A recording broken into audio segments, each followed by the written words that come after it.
Hello my dear students, स्वागत है तमारू सरस्वती गणित मथक पर। આપણે જોઈ રહ્યા છે ચેપ્ટર નંબર 5 સમાંતર શ્રેણી એરિથમેટિક પ્રોગ્રેશન્સ।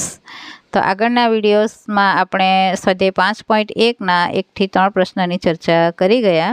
આજે આપણે જોઈશું સ્વાધ્યાય 5.1 નો પ્રશ્ન નંબર 4। નીચેનામાંથી કઈ શ્રેણી સમાંતર શ્રેણી છે? જો તે સમાંતર શ્રેણી બનાવે તો સામાન્ય તફાવત d અને પછીના 3 પદ લખો। ધારો કે આ સમાંતર શ્રેણી છે નંબર 1 માં, તો એ સમાંતર શ્રેણી આ શ્રેણી છે, સમાંતર શ્રેણી છે કે નહીં તે આપણે ચેક કરવાનું છે। અને જો સમાંતર શ્રેણી હોય તો સામાન્ય તફાવત d અને પછીના 3 પદ લખવાના છે। એટલે કે આ 4 પદ આપી દીધેલા પદો તો ખરા જ, એના પછીના 3 પદ લખવાના છે। તો નંબર 1 જોઈએ। શ્રેણી છે આપણી 2, 4, 8, 16 અનંત સુધી। હવે સમાંતર શ્રેણી બનાવે છે કે નથી તે આપણને કેવી રીતે ખબર પડે? ડી પરથી ખબર પડે। જો ડી એટલે કે સામાન્ય તફાવત સરખો આવે તો એ શ્રેણી બનાવે છે। તો આપણે ચેક કરીએ। a2 - a1 તો 4 - 2, a2 4 છે, a1 2 છે, 4 - 2 = 2। અને a3 - a2 તો a3 છે 8 અને a2 છે 4, તો 8 - 4 = 4। જુઓ અહીંયા પહેલા બે પદોનો તફાવત 2 મળે છે અને બીજા બે પદોનો તફાવત 4 મળે છે। એનો અર્થ કે અહીં લખવાનું આપણે અહીં a2 - a1 doesn't equal a3 - a2, therefore આપેલ શ્રેણી સમાંતર શ્રેણી નથી। હવે આપણી પાસે પદો છે 2, 5/2, 3, 7/2 અનંત। a2 - a1 = 5/2 - 2।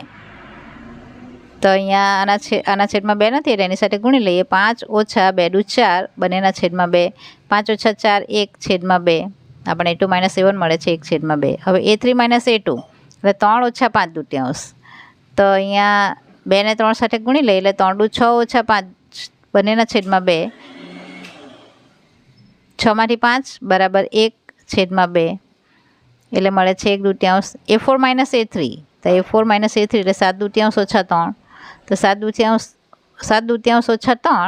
2 ને 3 સાથે ગુણી લઈએ એટલે 7 - 3 = 6/2 બરાબર 7 - 6 1/2। જો અહીંયા સમાન મળે છે બધા સામાન્ય તફાવત। અહીં બે ક્રમિક પદો વચ્ચેના તફાવત સમાન રહે છે, એટલે કે d = 1/2 જે સમાન છે, માટે આપેલ શ્રેણી સમાંતર શ્રેણી છે। તો હવે સમાંતર શ્રેણી છે તો એના પછીના 3 પદ માંગેલા છે। આપણી પાસે a4 સુધી તો છે, 2, 5/2, 3, 7/2 આ ચોથું પદ છે। હવે 5, 6 અને 7 3 પદ શોધવાના છે આપણે। તો a5 = a4 + d। આગળના પદમાં d ઉમેરીને કોઈ પણ પદ મેળવી શકે। આપણે પાંચમું પદ ચોથા પદમાં d ઉમેરીને મેળવીએ। ચોથું પદ છે 7/2, એમાં d ઉમેરીએ છીએ આપણો 1/2, તો છેદ સરખા છે એટલે અંશના સરવાળા 7 ને 1 8/2, 8/2 એટલે 4, એટલે પાંચમું પદ મળે છે આપણે 4। છઠ્ઠું પદ a6, તો પાંચમા પદમાં d ઉમેરીએ, a5 + d = a5 છે આપણે 4 + 1/2 d, 4 × 8 + 1 એટલે 8/1/2, 8 ને 1 9/2, તો આપણું a6 છે 9/2। હવે સાતમું પદ તો એ છઠ્ઠા પદમાં આપણે d ઉમેરીએ, a6 + d, a6 છે 9/2 + d છે 1/2, તો = છેદ સરખા છે, અંશના સરવાળા 9 ને 1 10/2, 2 × 5 = 10 એટલે 5, a7 મળે છે આપણને 5। આ રીતે આપણે ત્યાર પછીના 3 પદ એટલે કે 4 પદ આપેલા છે, પાંચમું, છઠ્ઠું અને સાતમું આપણે શોધ્યું। હવે છે સ્વાધ્યાય 5.1 પ્રશ્ન 4 નો ત્રીજો પ્રશ્ન। આપણી પાસે પદો છે, સંખ્યાઓ છે -1.2, -3.2, -5.2, -7.2। જોઈએ a2 - a1 = -3.2 - -1.2। હવે અહીંયા ઓછા, આ ઓછા તો આપણે આ લખવાના જ, આ ઓછા અને આ ઓછા એટલે આ, એટલે કે સંખ્યાનું પોતે ઋણ ચિહ્ન છે તે, અને આ છે આપણા સૂત્રમાં આવતા a2 - a1। હવે ઓછા ઓછા વત્તા એટલે -3.2 + 1.2, એક ઋણ એક ધન એટલે બાદબાકી, 3.2 માંથી 1.2 જાય તો રહે 2, 2 - 2 0 અને 3 - 1 2, મોટી સંખ્યા ઋણ એટલે -2। a3 - a2 તો -5.2 - -3.2, એટલે આપણે લખી દઈએ ઋણ 5.2 ઓછા ઋણ 3.2 ઓછા ઓછા વત્તા અહીંયા પણ ઋણ 5.2 વત્તા 3.2 એટલે અહીંયા પણ મોટી સંખ્યા ઋણ એટલે ઋણમાં જવાબ 5માંથી 3 જાય તો 2, 2માંથી 2 શૂન્ય એટલે આપણને મળે છે ઋણ 2. A4 - A3 ચોથા પદમાંથી ત્રીજાની બાદબાકી ઋણ 7.2 ઓછા ઋણ 5.2 અહીંયા તો ઓછા ઓછા વત્તા ઋણ 7.2 વત્તા 5.2 2માંથી 2 શૂન્ય અને 7માંથી 5 2 મોટી સંખ્યા ઋણ એટલે ઋણ 2. જો બધા તફાવત સમાન મળે છે લખવાનું અહીં બે ક્રમિક પદો વચ્ચેનો તફાવત સમાન રહે છે માટે આપેલ શ્રેણી સમાંતર શ્રેણી છે જ્યાં ડી બરાબર ઋણ 2. હવે પાંચમું પદ આ પછીના 3 પદો શોધવાના છે તો A5 બરાબર A4 + D બરાબર ઋણ 7.2 ચોથું પદ છે ઋણ 7.2 એમાં ડી ઉમેરીએ છે ઋણ 2 તો ઋણ 7.2 ઓછા 2 વત્તા ઓછા ઓછા થઈ જાય બંને ઋણ છે એટલે સરવાળો. હવે ઋણ 7.2 ઓછા 2 તો તમે કઈ રીતે સરવાળો કરશો?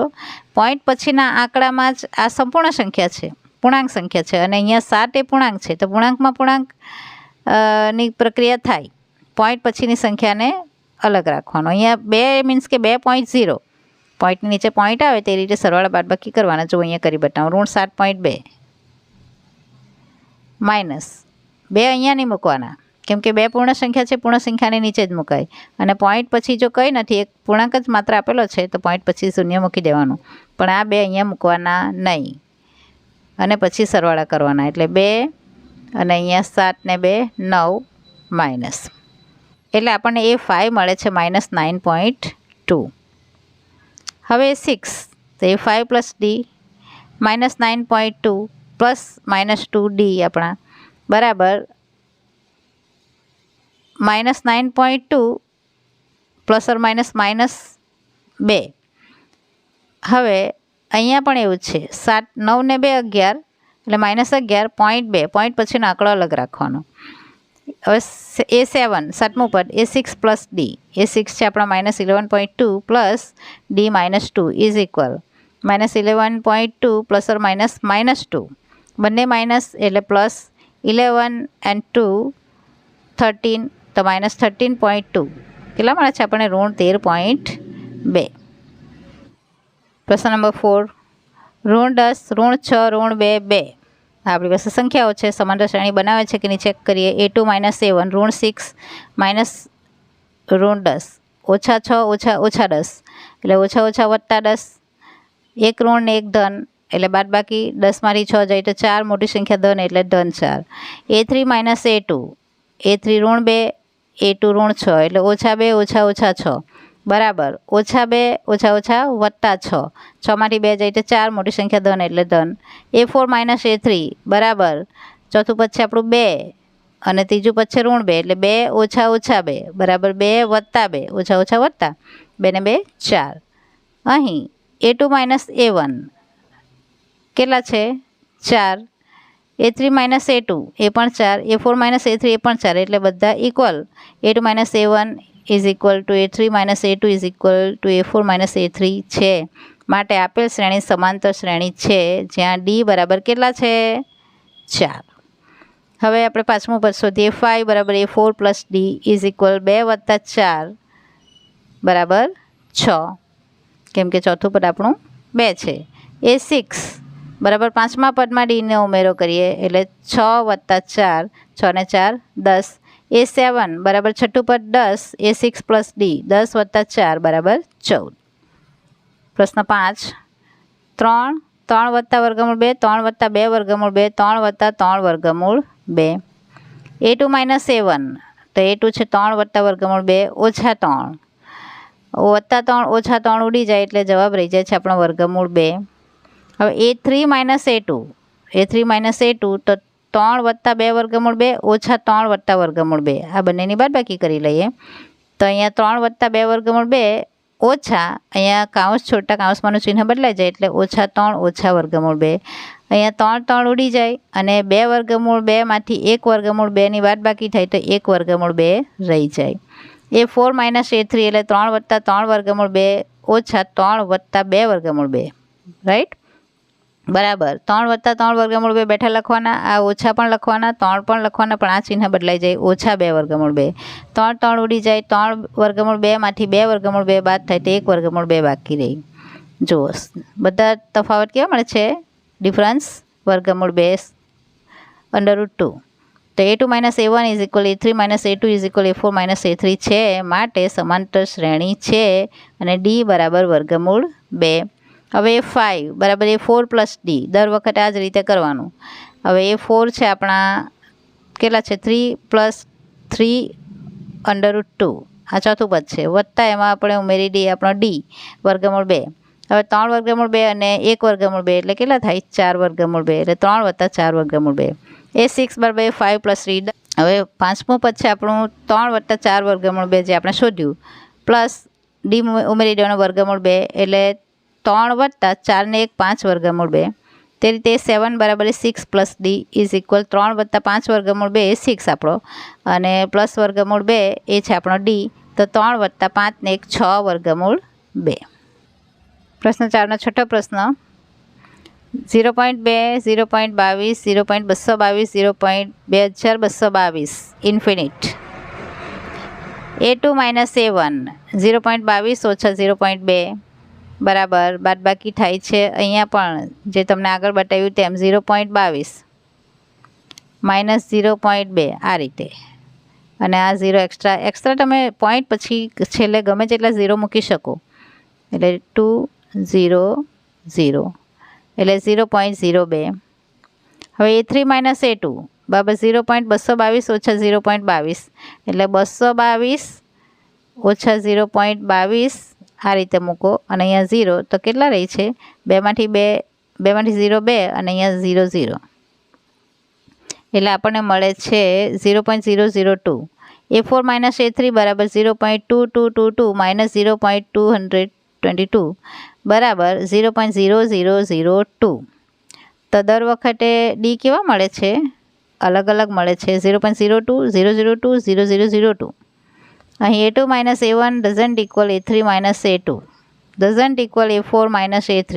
બે સરખા નથી તો પછી ત્રીજું જે હોય તે આપણને કંઈ ફરક પડે નહીં, બધા જ સરખા હોવા જોઈએ.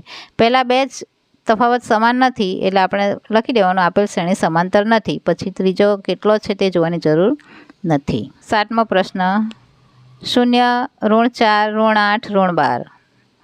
a2 - a1 -4 - 0 એટલે -4. a3 - a2 એટલે -8 - -4, તો -8 - +4 બરાબર 8 માંથી 4 જાય તો 4 મોટી સંખ્યા ઋણ એટલે -4. a4 - a3 તો a4 છે -12 અને a3 છે -8 એટલે -12 - -8 એટલે -12 + 8. 1 ઋણ 1 ધન બાદબાકી મોટી સંખ્યા ઋણ એટલે જવાબ -12 માંથી 8 જાય તો 4 એટલે મળે છે આપણને -4. જુઓ અહીંયા કેવા મળે છે બધા તફાવત -4 -4 -4. એટલે a2 - a1 = a3 - a2 = a4 - a3 = -4. માટે આપેલ શ્રેણી સમાંતર છે જ્યાં d બરાબર -4. હવે પાંચમું પદ a5 બરાબર a4 + d. a4 છે આપણા -12 -12 વત્તા d છે આપણો -4 એટલે -4, ઓછા વત્તા ઓછા -12 -4, 12 ને 4 16, બંને ઋણ એટલે સરવાળો જવાબ ઋણમાં એટલે -16. a6 બરાબર a5 + d એટલે -16 જે આપણને મળે છે, વત્તા -4 એટલે -16 ઓછા 4 વત્તા ઓછા ઓછા 16 ને 4 20, બંને ઋણ એટલે સરવાળો ઋણ જવાબ. a7 a6 + d = -20 + -4 -20 -4 ± તો 20 ને 4 24 ઓછા 24. પ્રશ્ન નંબર 8 સંખ્યાઓ છે આપણી -1/2 -1/2 -1/2 સેમ છે ઇન્ફિનિટ સુધી. a2 - a1 બરાબર -1/2 -1/2 એટલે -1/2 + 1/2 એટલે 0. a3 - a2 બરાબર -1/2 -1/2 ફરીથી ઉપરની જેમ જ બરાબર -1/2 + 1/2 બરાબર 0. અહીંયા મેં આટલું એક સ્ટેપ નથી લખેલું વચ્ચે, ડાયરેક્ટ આ લખેલું છે. a4 - a3 બરાબર -1/2 -1/2 ફરીથી એ જ બરાબર 0. બધા કેવા મળે છે, d સમાન. a2 - a1 બરાબર a3 - a2 બરાબર a4 - a3 છે, માટે આપેલ શ્રેણી સમાંતર છે જેમાં ડી બરાબર 0 છે. હવે A5 બરાબર A4 પ્લસ ડી એટલે -1/2 પ્લસ 0 એટલે -1/2. A6 A5 plus D is equal -1/2 plus 0 એટલે -1/2. A7 is equal A6 plus D is equal -1/2 plus 0 is equal -1/2. કેમ કે ડી 0 છે એટલે ઇન્ફિનિટ સુધી -1/2 જ આપણને બધી ટર્મ મળશે. હવે છે પ્રશ્ન નંબર 9. સંખ્યાઓ છે આપણી 1, 3, 9, 27 ઇન્ફિનિટ. જોઈએ A2 - A1 3 - 1 એટલે મળે છે આપણે 3માંથી 1 જાય તો 2. A3 - A2 ઇઝ ઇક્વલ 9 - 3 9 - 3 એટલે 6. A4 - A3 27 - 9 એટલે મળે છે 18. જો અહીંયા પહેલાં બે જ આપણને ખબર પડી જાય છે. A2 - A1 doesn't equal A3 - A2 માટે આપેલ શ્રેણી સમાંતર નથી. 10મો પ્રશ્ન છે આપણો A 2A 3A 4A. જોઈએ A2 - A1 is equal 2A - A 2A - A is equal 1A. 3A - 2A A3 - A2 તો 3A - 2 is equal 2A is equal A. પછી છે A4 - A3 4A - 3A તો એ પણ A. બધામાં એક A મળે છે, સમાન છે, માટે A4 - A3 બરાબર A3 - A2 is equal A2 - A1 is equal A. માટે આપેલ શ્રેણી સમાંતર છે જેમાં ડી બરાબર A. તો હવે A5 શોધીએ. A5 બરાબર A4 પ્લસ ડી. A4 છે આપણા 4A 4A પ્લસ ડી છે A એટલે 4A પ્લસ A એટલે 5A. A6 is equal A5 plus D is equal 5A plus A is equal 6A. A7 is equal A6 plus D is equal A6 છે આપણા 6A 6A plus A is equal to 7A. હવે છે પ્રશ્ન number 11. આપણી સંખ્યા છે A² A³ A⁴. તો A2 - A1 is equal A² - A is equal A common કાઢીએ તો A કૌંસમાં અહીંયા રહી જાય છે A અને આમાં A કોમન કાઢતા 1 રહી જાય છે એટલે A into A - 1. A3 - A2 તો A³ - A². A³ - A² is equal જો બે આધાર સરખા છે તો ઘાતાંક કેવા છે 3 છે આમાં 2 છે તો જે નાની ઘાતવાળું પદ હોય એ બહાર કાઢી લેવાનું.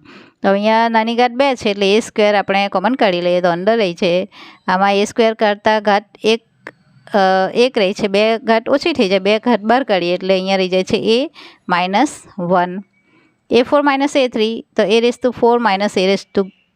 A³ તો એની ચતુર્ઘાત ઓછા એની 3 ઘાતમાં નાની ઘાત 3 છે એટલે આપણે A³ બહાર કાઢી લઈએ તો કૌંસમાં રહી જાય છે A - 1. જો બધી વખતે A - 1 તો છે જ તફાવતમાં, પણ અહીંયા A છે A² છે ને A³ છે એટલે કે સરખા નથી. તો લખવાનું A2 - A1 doesn't equal A3 - A2 માટે આપેલ શ્રેણી સમાંતર નથી. હવે છે 12મો પ્રશ્ન. વર્ગમૂળ 2 વર્ગમૂળ 8 વર્ગમૂળ 18 વર્ગમૂળ 32 એન્ડ સો ઓન. તો આપણે પહેલાં તો આનું આપણે સાદું રૂપ આપી લઈએ એટલે કે રૂટ કાઢીએ. તો વર્ગમૂળ 8 બરાબર વર્ગમૂળમાં 8ના અવયવ છે 4 × 2. 4નું વર્ગમૂળ 2 બાર અને આ 2નું વર્ગમૂળ નહીં નીકળે એટલે એને અંદર જ રાખવાનું. પછી બીજી સંખ્યા એટલે મળે છે આપણે 2 વર્ગમૂળ 2. પછી બીજી સંખ્યા છે 18. ત્રીજું પદ આપણું 18 છે તો 18 બરાબર 18ના અવયવ છે 9 × 18 તેમાં 9નું રૂટ 3 અને 2નું નહીં નીકળે એટલે વર્ગમૂળ 2. પછી છે 32 32 √32 ઇઝ ઇક્વલ 32ના અવયવ છે 16 × 32. અવયવ તો ઘણા બધા હોય કે ભાઈ 8 ચોક 32 16 × 32, પણ આપણે મેક્સિમમ સ્ક્વેર રૂટ નીકળે એવો અંદર એક ફેક્ટર લેવાનું કે જેનું રૂટ પૂરેપૂરું નીકળી જાય. તો અહીંયા 16 છે, આપણે 8 ચોક 32 લે એટલે 4નું રૂટ 2 થાય, પણ 8માં ફરીથી પાછા 4 × 8 છે તો એનું પણ રૂટ છે તો આપણે અહીંયા 16 × 32 જ લઈએ તો શું વાંધો. તો 16નું એટલે કે 16 × 32 એ જ લેવાય. તો 16નું વર્ગમૂળ 4 અને વર્ગમૂળમાં 2. એટલે આપણી શ્રેણી કઈ રીતના બને છે આપણે આ રીતે લખીએ તો 2 વર્ગમૂળ 2 2 વર્ગમૂળ 2 3 વર્ગમૂળ 2 4 વર્ગમૂળ 2 આ રીતે. એટલે કે અહીંયા આપણી જે આ પદો છે એમાંથી આપણે મેક્સિમમ રૂટ જે નીકળે એટલું કાઢી લઈને પછીની શ્રેણી બનાવી છે. હવે આપણને A2 માઇનસ A1 કરવાનું ઇઝી થઈ જાય. આમાંથી આપણે કરી શકતા નથી, પણ અહીંયા જુઓ 2√2 માઇનસ √2, કેમ કે અહીંયા બધું રૂટ કઈ રીતના છે, 2ના ફોર્મમાં મળે છે, √2. તો પછી આ જે રૂટની બહાર છે જે સંખ્યા એની આપણે માઇનસ પ્લસ કરવાનું રહે. એટલે A2 minus A1 is equal to √2 minus √2. તો 2√2 માઇનસ √2 ને આપણે એક ચલ તરીકે લઈએ, વેરિયેબલ તરીકે, તો આપણે જે સહગુણક છે 2 અને 1 એની જ બાદબાકી કરવાની રહી. તો 2માંથી 2√2 ઓછા 1√2 એટલે 1√2 રહી. A3 માઇનસ A2 બરાબર 3√2 માઇનસ 2√2. તો 3 વર્ગમૂળ 2માંથી 2 વર્ગમૂળ 2 બાદ થાય તો 1 વર્ગમૂળ 2 રહી જાય. A4 માઇનસ A3 બરાબર 4 વર્ગમૂળ 2 ઓછા 3 વર્ગમૂળ 2. તો અહીંયાથી 4માંથી 3 જાય તો 1 વર્ગમૂળ 2. એટલે આપણને ડી કેવા મળે છે? સમાન મળે છે. આમ ક્રમિક પદોના તફાવત સમાન રહે છે, માટે આપેલ શ્રેણી સમાંતર શ્રેણી છે, જેમાં ડી બરાબર કેટલા છે? વર્ગમૂળ 2 છે. હવે આપણે આગળના 3 પદ શોધીએ. તો 5મું, 6ઠું, 7મું. A5 is equal A4 plus D. A4 છે આપણા 4 વર્ગમૂળ 2, 4 વર્ગમૂળ 2 વત્તા વર્ગમૂળ 2 એટલે 5 વર્ગમૂળ 2. A6 બરાબર 5 વર્ગમૂળ 2 જે આપણો A5 પ્લસ ડી એટલે વર્ગમૂળ 2, તો 5 ને 1 6 વર્ગમૂળ 2. A7 બરાબર A6 પ્લસ ડી, તો A6 છે 6 વર્ગમૂળ 2 પ્લસ ડી વર્ગમૂળ 2, તો 6 ને 1 7 વર્ગમૂળ 2. હવે આપણે A5 આપણા છે 5 વર્ગમૂળ 2, તો એને ફરીથી જે આપણે સ્ટાર્ટિંગમાં વર્ગમૂળ 2 વર્ગમૂળ 8 વર્ગમૂળ 18 હતું તે રીતના એ ફોર્મમાં ફેરવી દઈએ. તો 5ને અંદર લઈ જઈએ વર્ગમૂળમાં, તો 5 અંદર જતાં થઈ જાય 25. જેમ 25નું વર્ગમૂળ બહાર આવતા 5 થાય, તો 5 અંદર જતાં થઈ જાય 25, એટલે કે વર્ગ કરીને અંદર લઈ જવાનું. 25 દુ 50. A6 બરાબર 6√2 છે, તો 6 અંદર જતાં 36. 36 ઇન્ટુ 2 એટલે 72, √72. A7 બરાબર 7√2, તો 7 અંદર જતાં થઈ જાય 49. 49 ઇન્ટુ 2 તો 98, એટલે કે વર્ગમૂળમાં 98. આ આપણું 7મું પદ છે. તો આ રીતે આપણે પછીના 3 પદો મેળવ્યા. 13મો પ્રશ્ન છે √3, √6, √9, √12. અહીંયા A2 માઇનસ A1 બરાબર √6 માઇનસ √3. હવે આમાંથી √3 કોમન નીકળી જાય, તો અહીંયા રહી જાય આમાં 3 દુ 6 અવયવમાં, એટલે અંદર રહી જાય રૂટની અંદર 2, એટલે √3 કોમન કાઢતા √2 માઇનસ 1, √3 તો બહાર આવી ગયો છે.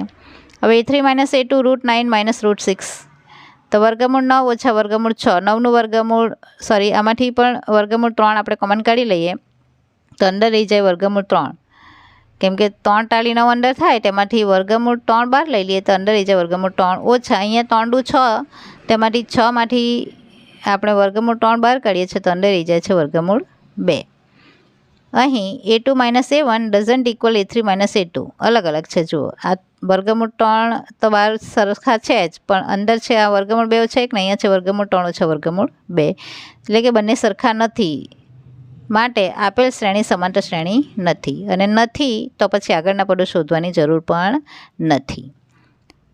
હવે છે 14મો પ્રશ્ન 1² 3² 5² 7², એટલે કે 1નો વર્ગ 3નો વર્ગ 5નો વર્ગ 7નો વર્ગ. A2 minus A1 is equal 3² minus 1². આ બેની બાદબાકી કરીએ. 3નો વર્ગ 9 ઓછા 1નો વર્ગ 1, એટલે 9 ઓછા 1 મળે છે 8. હવે A3 માઇનસ A2 ત્રીજા પદમાંથી બીજા પદની બાદબાકી 5² માઇનસ 3², તો 5નો વર્ગ છે 25 ઓછા 3નો વર્ગ 9, 25 ઓછા 9 મળે છે 16. જો બંને અલગ મળી ગયા, પહેલાં 2 જ તફાવત, એટલે લખી દેવાનું અહીં A2 minus A1 doesn't equal A3 minus A2. આ બંને સરખા નથી, માટે આ શ્રેણી સમાંતર નથી, અને સમાંતર શ્રેણી નથી એટલે આગળના પદો આપણે શોધવાના નથી. 15મો પ્રશ્ન 5.1ના પ્રશ્ન 4નો છેલ્લો પ્રશ્ન 1² 5² 7² અને 73. તો A2 માઇનસ A1 એટલે 5નો વર્ગ ઓછા 1નો વર્ગ, 5નો વર્ગ 25 ઓછા 1નો વર્ગ 1, 25 ઓછા 1 24.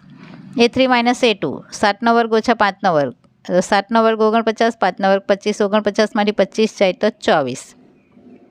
A4 માઇનસ A3 એટલે કે 73 ઓછા 7નો વર્ગ, તો 73 ઓછા 7 49, 73માંથી 49 જાય તો 24. અહીંયા 3 પર 13 એટલે 13 અને 7 પર 6, 13માંથી 9 4 અને 6માંથી 4 2 એટલે કે 24. જો અહીં A2 minus A1 is equal A3 minus A2 is equal A4 minus A3 બધા કેવા છે? સરખા 24. માટે આપેલ શ્રેણી સમાંતર છે જેમાં D બરાબર 24. આ D આપણને મળે છે 24. હવે A5 5 સમાંતર છે એટલે આપણે શોધીએ 5મું 6ઠું અને 7મું પદ. તો A5 બરાબર A4 પ્લસ D. A4 છે 73 પ્લસ D એડ કરીએ 24 એટલે થાય છે 4 ને 3 7 અને 7 ને 2 9 97. A6 is equal A5 plus D. A5 plus છે 97 પ્લસ D 24. તો 7 પ્લસ 4 7 ને 4 11 1 વડી 1 7 9 ને 1 10 ને 2 12 121. આપણને છઠ્ઠું પદ મળે છે 121. A7 is equal A6 plus D. A6 છે આપણા 121 વત્તા D છે 24 121 ને તો 121 અને 24 બરાબર 145. આ આપણા 5મું 6ઠું અને 7મું પદ. અહીં 5.1 સ્વાધ્યાય પૂરું થાય છે અને હવે પછીના વિડીયોમાં આપણે આગળનું સ્વાધ્યાય જોઈશું. ત્યાં સુધી આવજો વિદ્યાર્થી મિત્રો. જય મા સરસ્વતી. Thanks for watching.